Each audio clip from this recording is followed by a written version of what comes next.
Phoebe Bridgers always finds ways to speak trauma-filled folk, rock, and pop into a stranger's ear, especially in her album Stranger in the Alps, released in 2017. There are many solid tracks on this release, including Motion Sickness, Smoke Signals, and Funeral. But the song that has always affected me the most on the record is Would You Rather. This is a duet, sung by both Phoebe Bridgers and Connor Oberst of Bright Eyes. Together, they create an intricate song that delves into the relationship between her and her brother. When you first hear the title, the childhood game of Would You Rather should come to mind. If you aren't familiar, this game often breeds silliness in children, where you ask outlandish questions to the other players in a this or that mentality, such as, would you rather have snakes for hands or belch fire? However, this song flips the intention of this game from lighthearted fun into something much more deep-seated. Before I begin, I'd like to give a trigger warning. I'm going to talk about domestic abuse and suicide. The first verse contains a story about how her brother accidentally burned down the family home, but he was accused later by a cop of doing so intentionally. Phoebe Bridgers is surprised, but not for the reason we might originally think. She isn't upset that her brother burned the house down, but when both of them played Would You Rather in the past, her brother had chosen to drown, not die in flames.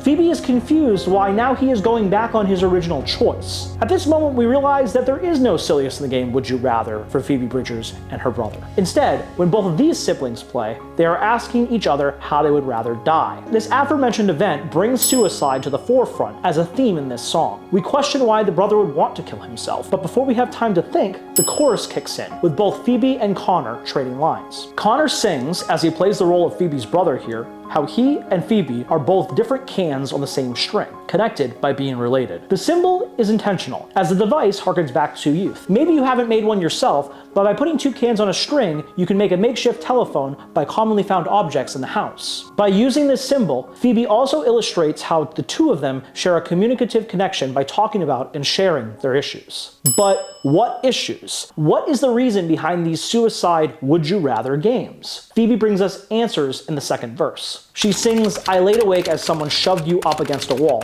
quarantined in a bad dream. She says someone here, but does she really not know who it is? No. Instead, she's choosing not to acknowledge who it is on purpose. Even now, talking about this trauma feels like a bad dream, and in reliving it, she'd rather not say and leave it up to the listener to unpack. We do know the gender though, as evidenced by the next line. He's half the man and you're twice as tall. But there's more to it than this. Not only did this trauma occur, but she was there to witness it. Not only that, but her and her brother have the same face. While this could relate to their familial relationship and how they share the same face genetically, it perhaps has deeper meaning, one of them sharing similar trauma. Often, these abuse cases affect the entire family and it works its way through from member to member. When we come to the chorus again, this idea is again reinforced with the trading lyrics between Phoebe and Connor to show the strength of their interconnectedness between the two of them and also how deep the trauma is. Connor specifically sings with detachment in his voice, illustrating that he is trying to emotionally separate himself from the past trauma, but in doing so, this only increases the power of his words. The last two lines before the chorus bring us to the present day. Phoebe and Connor both sing, the next time I see you,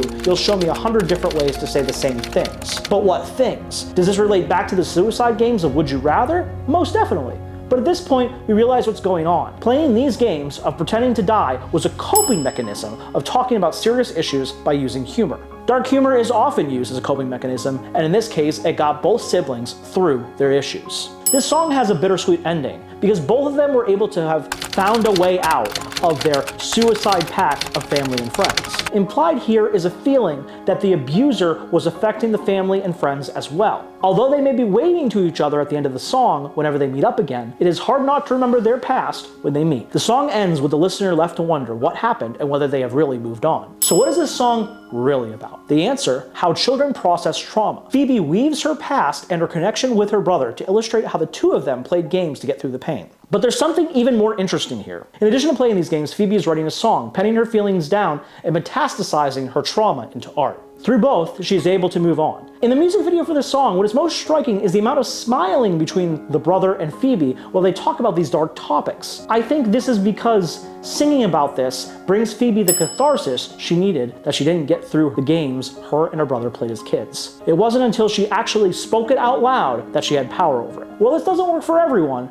In Phoebe's case, it does. I hope you enjoyed a modern day album spotlight. This time, not one of my 1001 albums. I plan on doing more of these. If you liked it, please like and subscribe for more content. I hope this helps. I love you all. Thanks for watching.